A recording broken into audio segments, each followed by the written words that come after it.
Amin. Silakan duduk Bapak Ibu Saudara. Shalom. Puji Tuhan, hari ini kita bisa memuji, memuliakan Tuhan.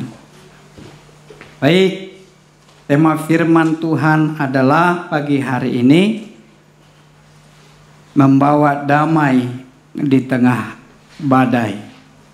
Mari kita lihat dari kitab Samuel 1 Samuel pasal yang pertama, ayat yang ke-9 sampai ayat yang ke-19.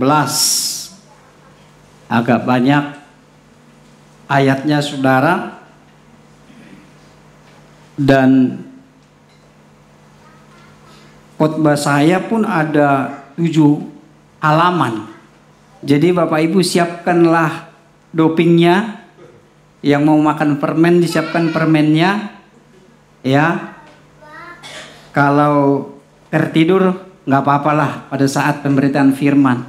Yang penting ketika persembahan bangun, ya.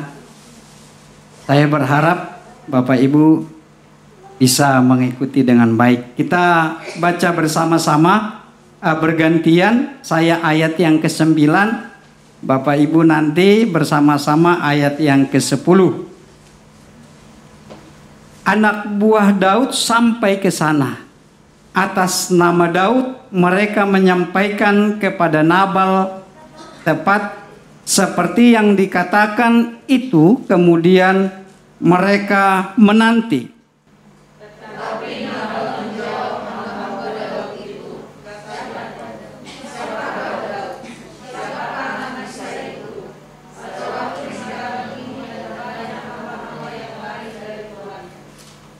Bagaimana mungkin aku mengambil rotiku, air minumku, dan hewan yang telah kusembelih bagi para penggunting bulu dombaku, lalu memberikannya kepada orang-orang yang tidak kuketahui asalnya dari mana datangnya?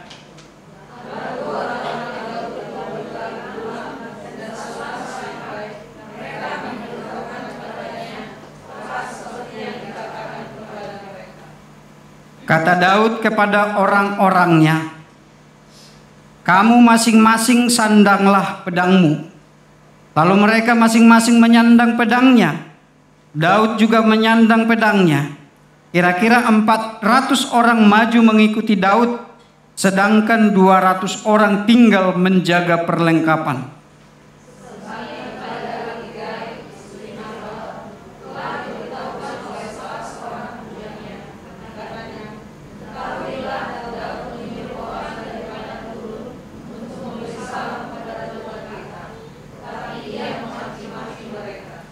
Padahal orang-orang itu sangat baik kepada kami. Kami tidak diganggu dan tidak kehilangan apapun selama kami lalu lalang dekat mereka ketika kami ada di padang.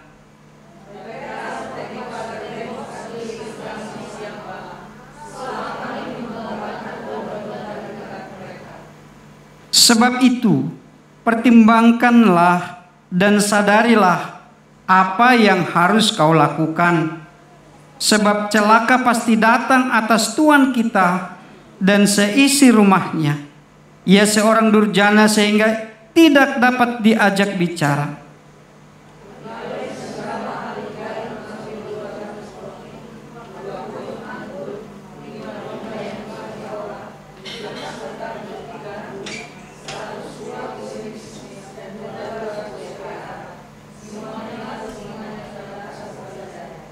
Lalu ia berkata kepada hamba-hambanya, berjalanlah di depanku, aku mengikutimu. Tetapi Nabal suaminya tidak diberitahunya. Amin. Saudara, kalau kita lihat di dalam kisah ini, kita menemukan ada 3 pemeran utamanya. Ada Daud. Ada siapa lagi, saudara? Ada Nabal. Lalu ada Abigail. Daud latar belakangnya adalah seorang pelarian dari Saul. Saul mengejar-ngejar Daud untuk membunuh karena keberhasilan yang diraih oleh Daud di dalam setiap peperangan. Nabal, dia orang yang sangat kaya pada zaman itu. Namun dia punya perilaku kasar dan buruk. Dan yang ketiga adalah Abigail. Siapa ini Abigail, saudara?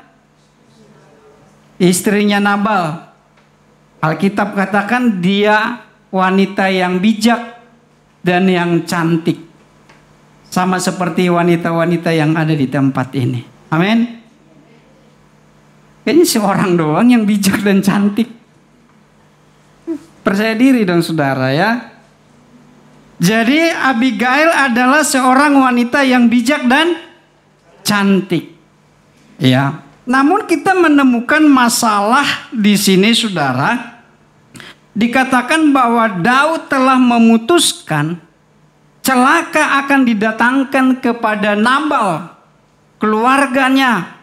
Bahkan Daud mengatakan akan memusnahkan setiap laki-laki yang ada di lingkungan Nabal tersebut. Kenapa saudara itu terjadi?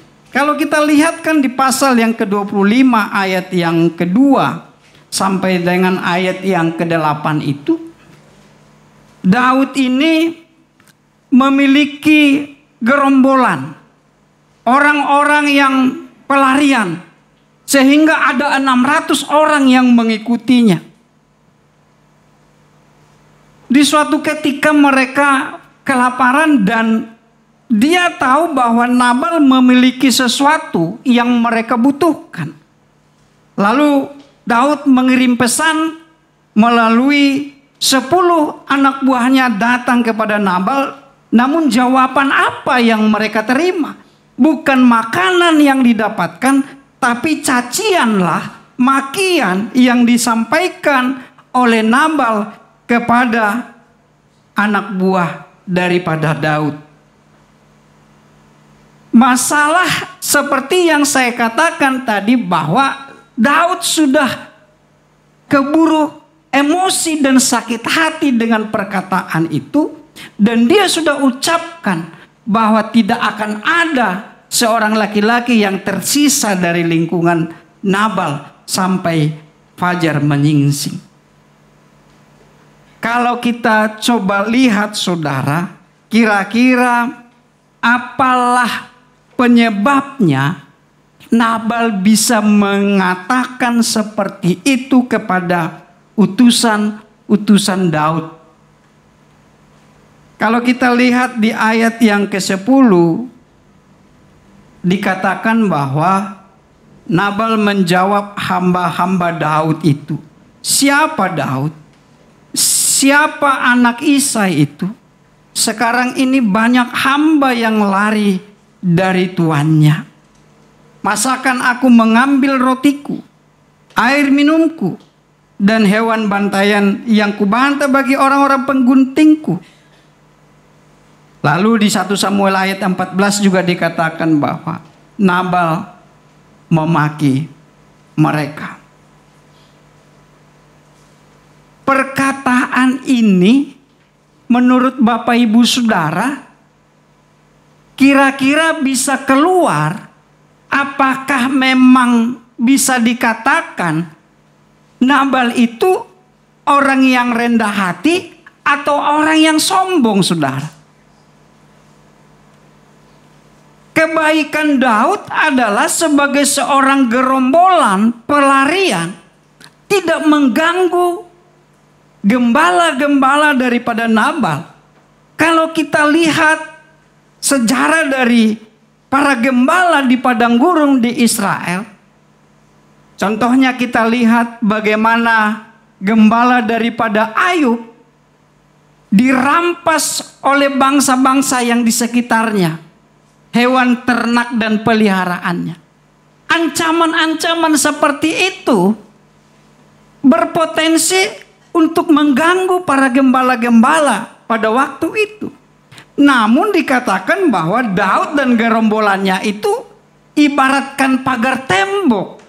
Ini adalah satu kebaikan yang ditunjukkan dari sekelompok gerombolan Daud tadi itu, pelarian itu terhadap Nabal. Hal kecil sebenarnya yang diminta oleh Daud, sedangkan dia bisa melakukan, mengambil apa yang menjadi milik daripada Nabal secara paksa, karena dia punya kekuatan untuk mengambil itu. Kebaikan Daud, kerendahan hati Daud untuk meminta sesuatu kepada Nabal, ternyata dibalas dengan kesombongan. Bapak Ibu Saudara, inilah awal petaka yang akan ditimpakan terhadap keluarga Nabal, karena kata-kata yang sombong tadi menyulut emosi dan amarah daripada Daud. Kalau kita lihat Alkitab berbicara tentang kesombongan, saudara, Amsal 16 ayat 18 dikatakan, di dalam Amsal 16 ayat 18, kesombongan mendahului kehancuran dan kesombongan mendahului kejatuhan. Itulah yang akan menimpa Nabal karena kata-kata kesombongannya itu. Amsal 13 ayat 10 dikatakan bahwa kesombongan tidak menghasilkan apa-apa selain pertengkaran. Kalau saja Nabal tidak menyampaikan kata-kata seperti itu, Daud tidak akan memutuskan untuk menghancurkan keluarga daripada Nabal. Maka jelaslah Amsal 13 ayat 10 dikatakan bahwa kesombongan itu akan menimbulkan pertengkaran. Orang yang sombong hatinya, di dalam Amsal 28 ayat 25 dikatakan menimbulkan pertengkaran.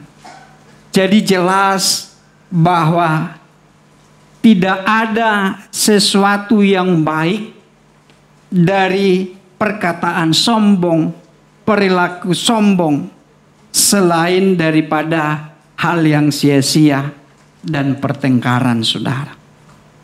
Kalau kita lihat di Taman Eden, kesombongan telah menghancurkan umat manusia. Coba kita cermati, kira-kira apakah godaannya kejatuhan manusia di Taman Eden karena mencicipi jenis buah yang dilarang oleh Tuhan itu? Tentu bukan itu yang menjadi godaannya.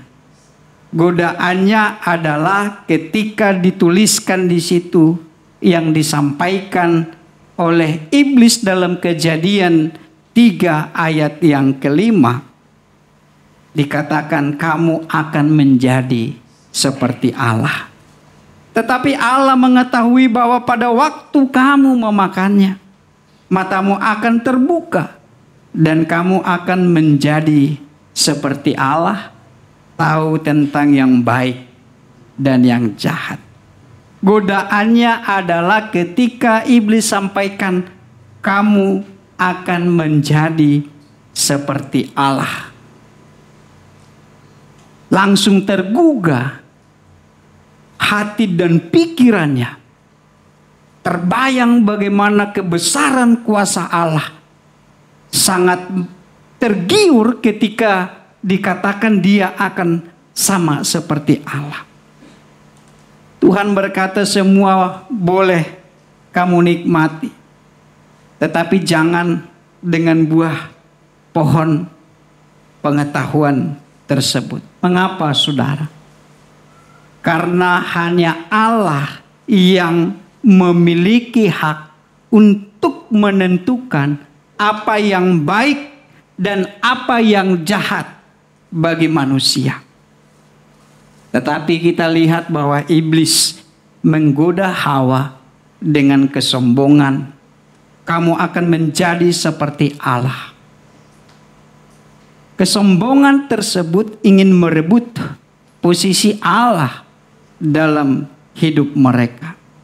Jemaat yang terkasih di dalam Tuhan. Keinginan manusia yang ingin mengambil posisi Allah tersebut, ingin menjadi seperti Allah. Ini berbicara bahwa manusia ingin tidak lagi bergantung kepada Allah Sang Pencipta. Manusia mau mengatakan bahwa mereka bisa menentukan sendiri kehidupannya.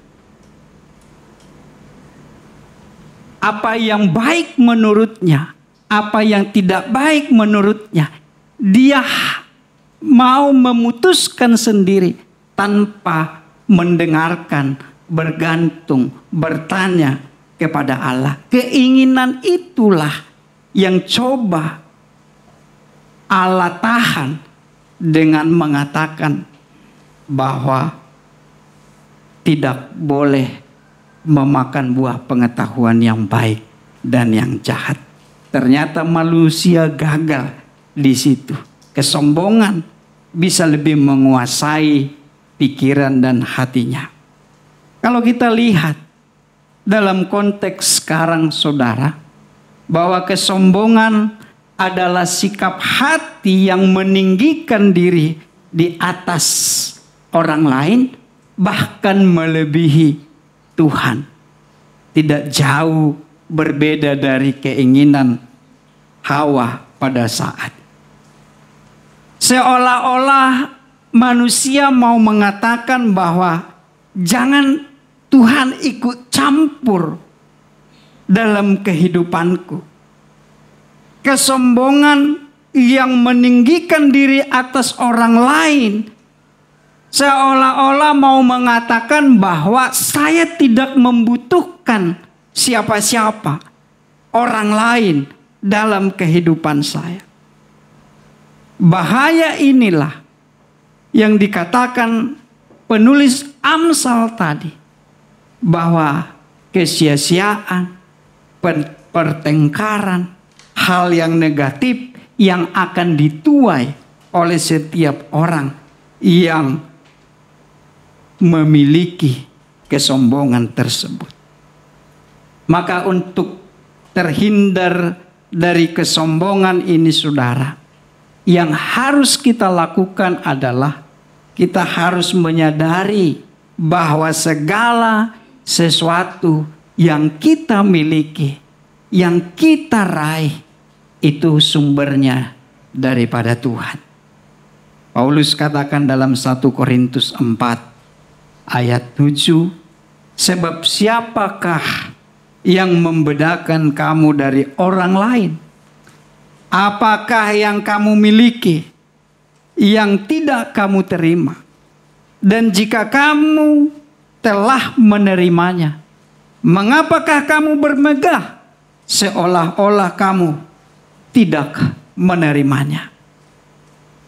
Ayat ini menekankan bahwa segala sesuatu yang kita miliki, baik talenta saudara, kemampuan, baik harta, adalah pemberian daripada Tuhan. Tuhan yang memberikan kekuatan bagi kita.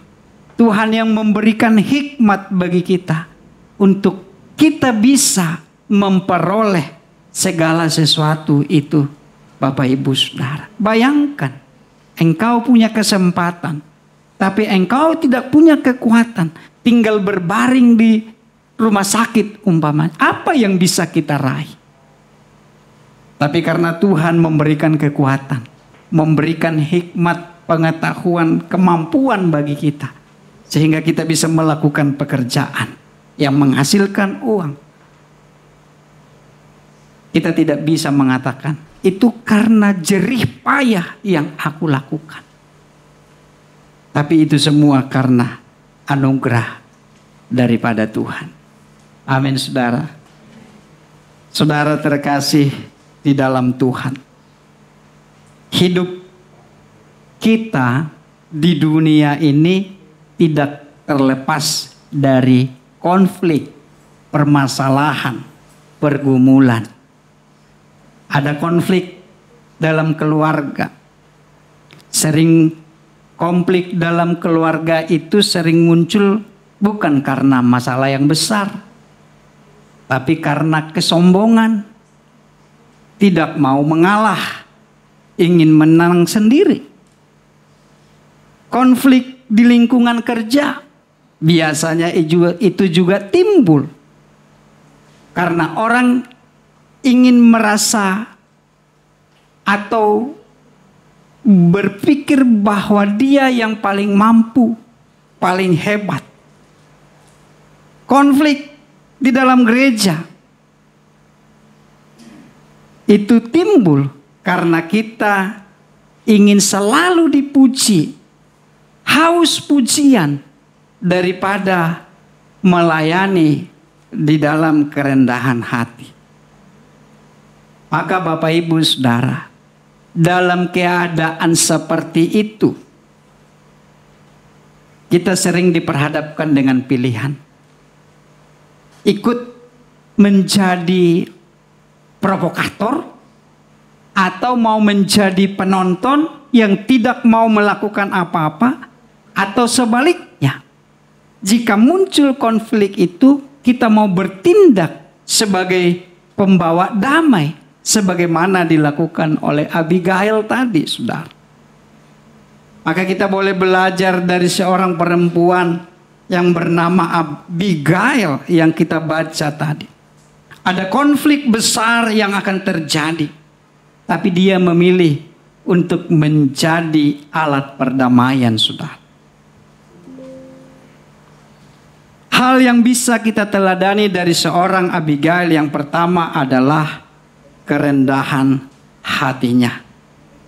Ayat 23 dikatakan, ketika Abigail melihat Daud, segeralah ia turun dari keledainya, lalu sujud menyembah di depan Daud dengan mukanya sampai ke tanah. Lalu tersungkurlah ia di depan kaki Daud dan berkata, biarlah kesalahan itu atasku. Biarlah kesalahan itu atasku ya Tuanku. Izinkanlah hambamu ini berbicara kepadamu, dan dengarkanlah perkataan hambamu ini. Abigail dengan rendah hati mengambil tanggung jawab untuk menyelamatkan banyak orang, saudara. Orang kaya pada saat itu banyak karyawan. Ukuran kekayaan itu punya ternak yang banyak. Banyak anak buah yang menggembalakan kambing dombanya. Orang-orang yang bekerja. Maka semua itu akan mati di tangan Daud. Tetapi Abigail bertindak sebagai pembawa damai, supaya orang-orang yang ada bersamanya itu bisa tetap hidup, saudara. Dia rela menjadi penanggung salah agar semua keluarganya, orang-orang yang bersamanya selamat dari kematian. Kalau kita ingat kisah ini, kalau kita lihat apa yang dilakukan oleh Abigail, kira-kira kita teringat kisah siapa dalam Alkitab, saudara? Yang rela kesalahan ditimpakan kepadanya supaya banyak orang tidak binasa tapi beroleh keselamatan. Itu kisah siapa dalam Alkitab? Yesus, kan? Sama yang dilakukan oleh Abigail. Daud sudah datang dengan 400 orang, hanya ingin menghancurkan keluarga Abigail dan Nabal dan orang-orang yang ada bersamanya. Tapi Abigail mendatangi Daud dan dia katakan, biarlah kesalahan itu ditimpakan kepadaku. Sayalah yang menjadi penanggung salah.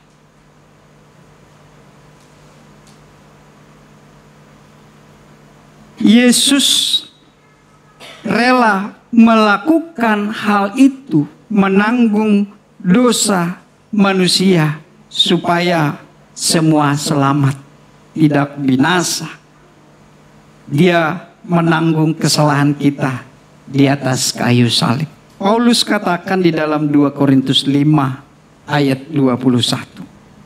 Dia yang tidak mengenal dosa telah dibuatnya menjadi dosa karena kita, supaya dalam Dia kita dibenarkan oleh Allah. Teladan Yesus, teladan Abigail itu kiranya hidup di dalam setiap pribadi orang-orang yang percaya kepadanya. Lebih mengutamakan kedamaian daripada harga diri dan kesombongannya, saudara. Dalam konflik banyak orang memilih untuk mempertahankan gengsinya dan menyalahkan orang lain. Tapi kita belajar dari Abigail yang kita baca hari ini, mengajarkan kita untuk merendahkan hati, saudara. Ternyata bisa kita lihat bahwa kerendahan hati merupakan salah satu kunci memadamkan konflik amarah, saudara. Orang yang rendah hati tidak akan pernah memperhitungkan, mempertahankan posisi dan harga dirinya demi kebaikan orang lain. Ketika berhadapan dengan Daud, kita baca di dalam pasal yang ke-25 di ayat yang ke-28 dikatakan begini. Maafkanlah kiranya kelancangan hambamu ini. Tuhan pasti membangun bagi tuanku keturunan yang kokoh, karena tuanku melakukan perang Tuhan, dan kejahatan tidak didapati padamu selama hidupmu. Abigail menunjukkan rasa hormatnya kepada Daud. Bahkan selama dia berbicara, berjumpa dengan Daud, dia terus menggunakan kata-kata yang penuh hormat. Tidak menentang apa yang menjadi keputusan daripada Daud. Kalau kita lihat, dikatakan bahwa Abigail menyebut Daud sebagai tuanku. Padahal Daud belum menjadi raja pada waktu itu. Artinya bahwa Abigail sangat menghormati Daud, merendahkan diri di hadapannya.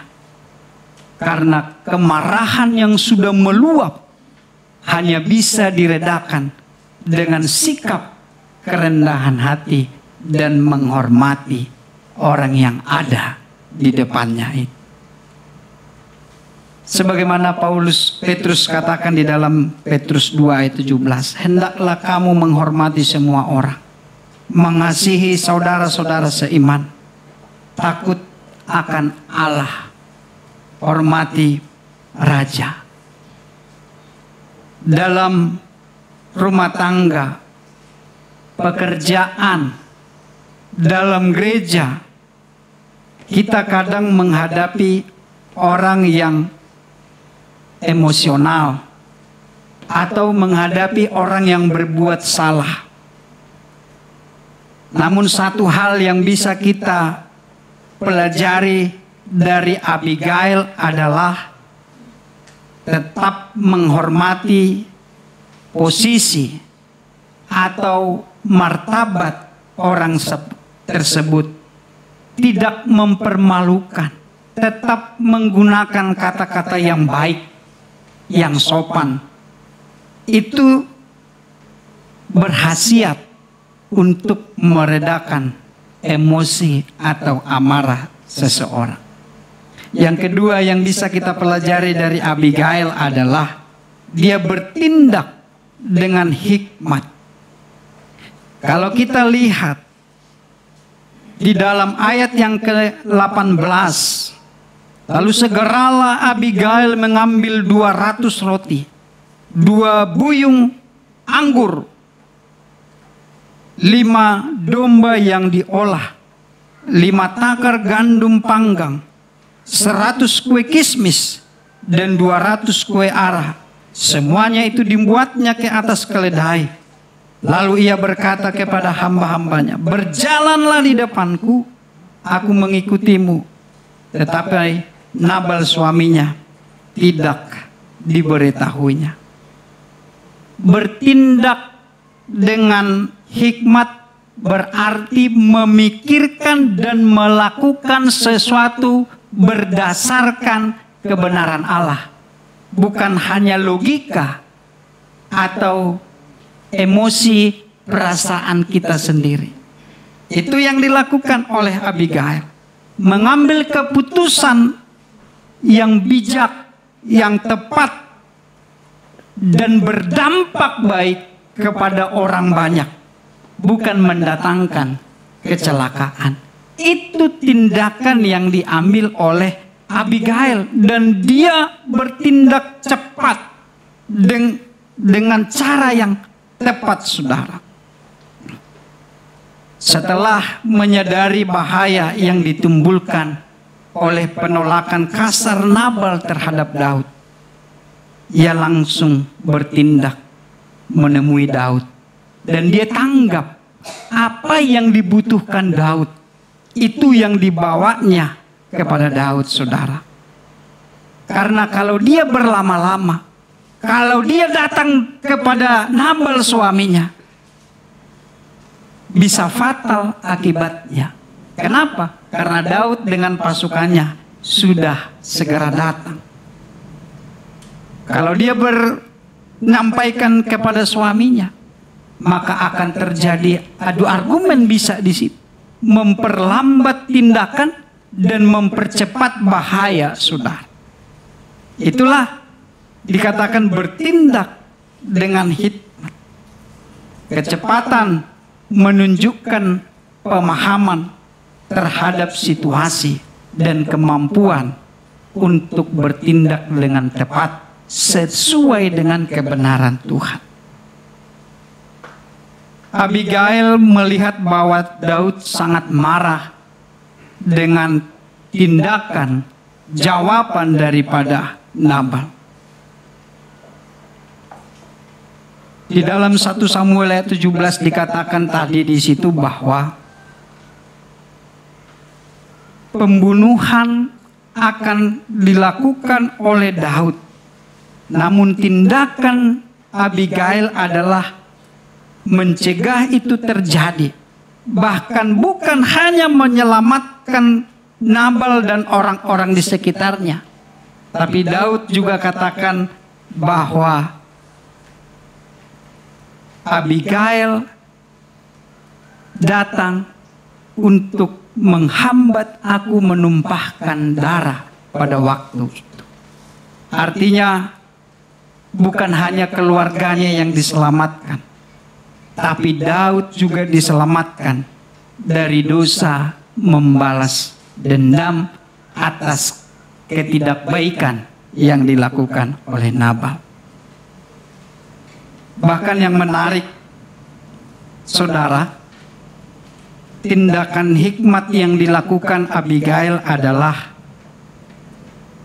ketika dia pulang setelah berjumpa dengan Daud, yang dia temuin Nabal sedang ngapain? Dia sedang berpesta pora, ibarat raja-raja bersama dengan teman-temannya, mabuk berat dikatakan. Tapi dia tidak menceritakan kepada Nabal apa yang dilakukan pertemuannya dengan Daud. Alkitab katakan bahwa Abigail menunggu sampai dia sadar dari mabuknya. Kira-kira terbayang nggak kalau dia menceritakan itu kepada Nabal pada waktu dia mabuk? Ya kan? Terjadi pertengkaran lah kira-kira. Kira-kira Abigail itu secara emosi ingin nggak menyampaikan kepada Nabal perasaan dalam hatinya. Kemarahannya terhadap Nabal kira-kira dia pengen utarakan tidak, saudara? Tapi dia tahan, dia tunggu waktu yang tepat supaya suasananya bisa lebih baik, responnya bisa lebih baik, jawabannya bisa lebih baik, atau dia bisa menangkap pesan yang akan disampaikan oleh Abigail dengan jernih, saudara. Kalau mabuk, yang ada kata-kata kasar yang keluar.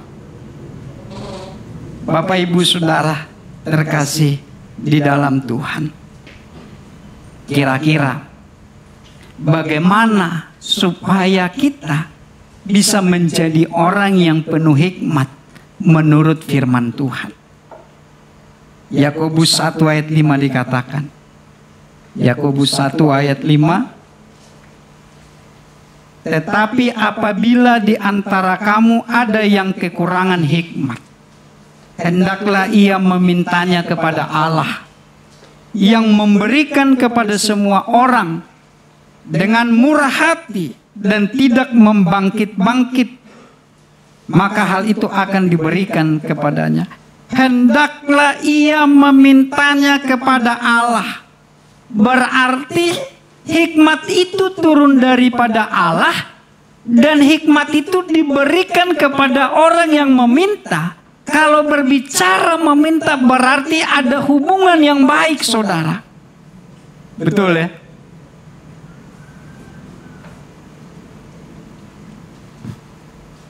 Kalau istri saya meminta kepada saya umpamanya, papi ya,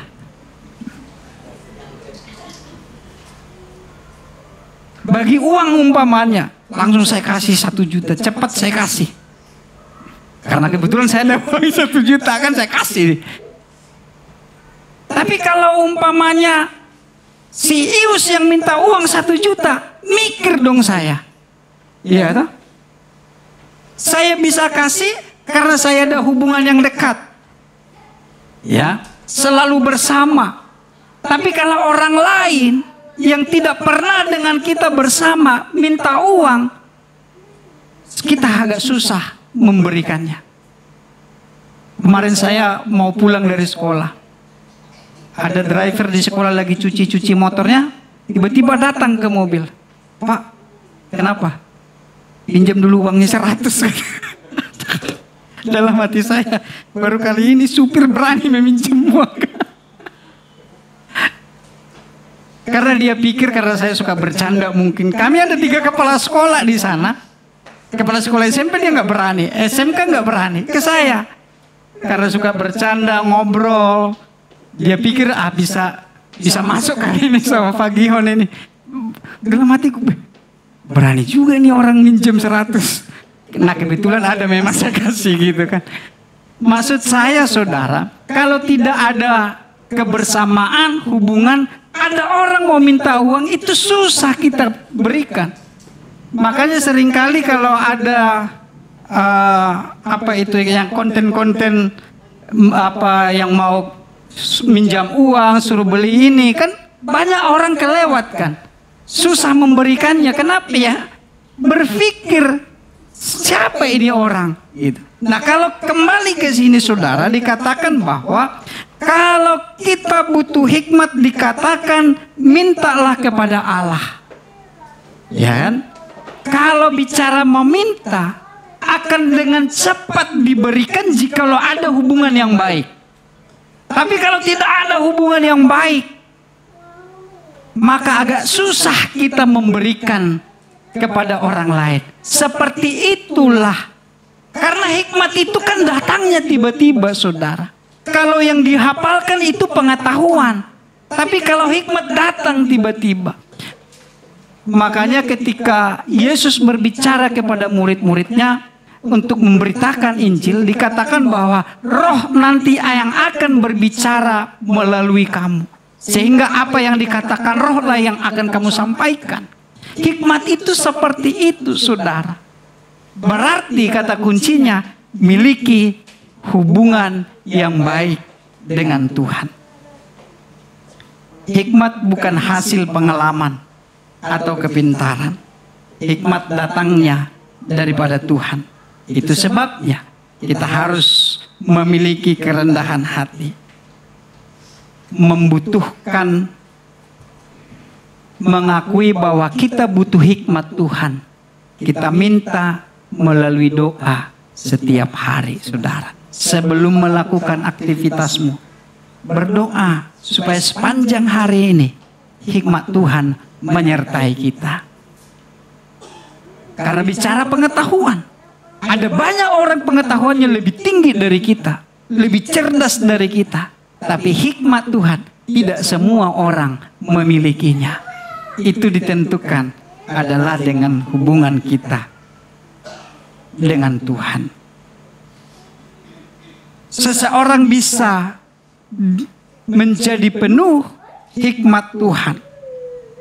Di Amsal 9 ayat 10 dikatakan, permulaan hikmat adalah takut akan Tuhan.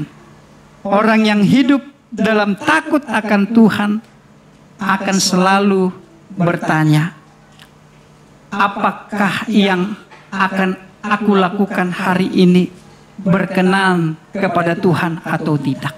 Selalu ada konfirmasi kepada Tuhan. Yang terakhir adalah, saudara, orang penuh hikmat Tuhan harus selalu memperhatikan firman Tuhan. Mazmur 119 ayat 105. Firman-Mu pelita bagi kakiku dan terang bagi jalanku. Semakin kita membaca, semakin kita merenungkan, mempraktikkannya dalam kehidupan kita sehari-hari, semakin kita dilatih untuk berpikir seperti Kristus, saudara.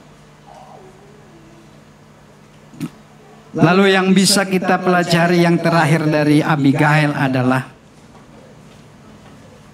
dia bisa berperan sebagai pembawa damai di tengah konflik, di tengah badai yang mau menghancurkan keluarganya. Biarlah kesalahan ini ditanggungkan kepadaku. Kiranya Tuanku mengampuni pelanggaran hamba-Mu ini.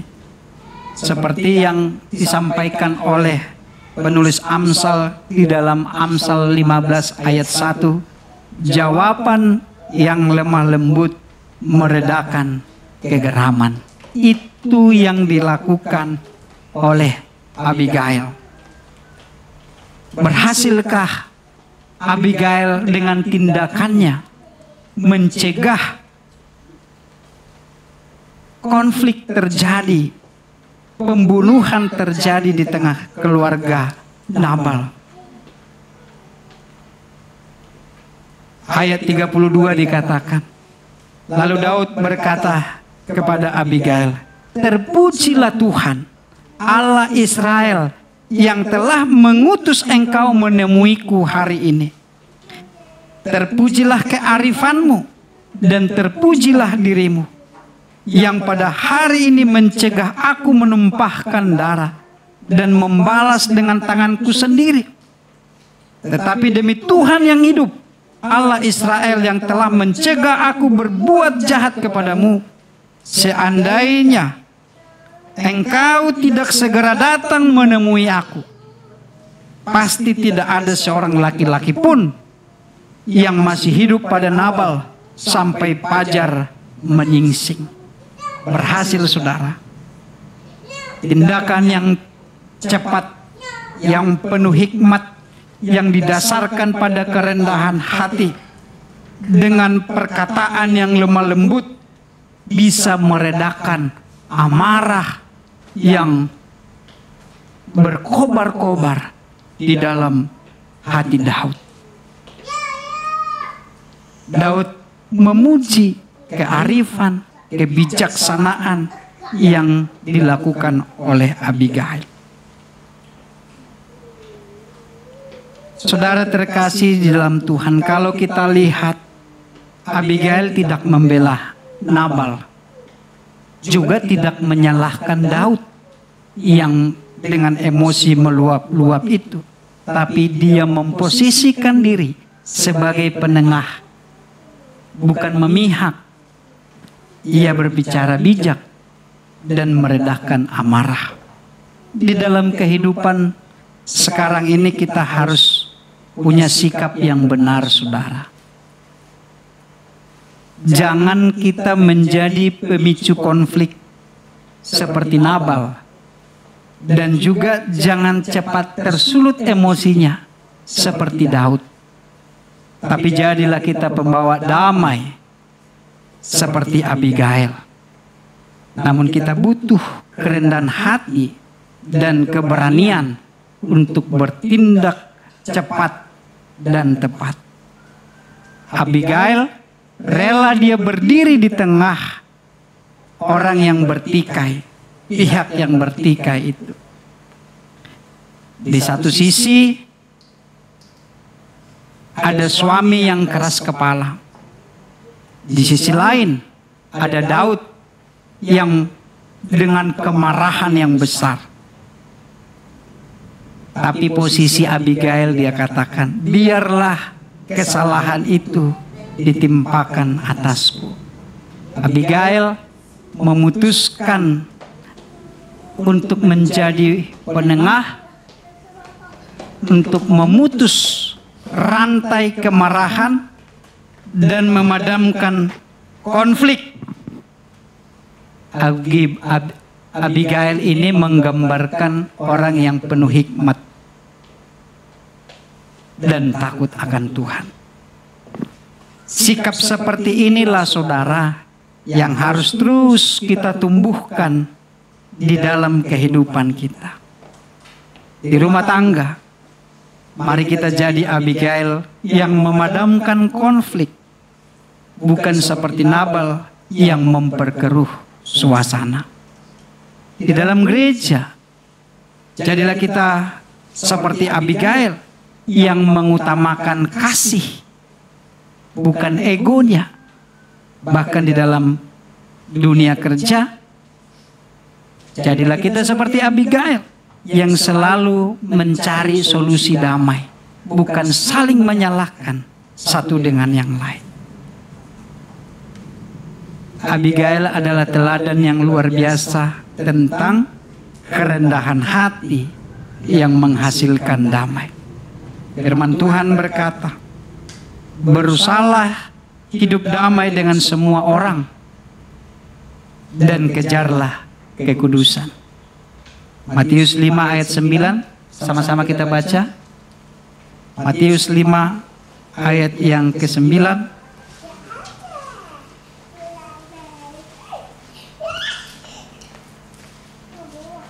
Matius 5 ayat yang ke-9, 1, 2, 3. Berbahagialah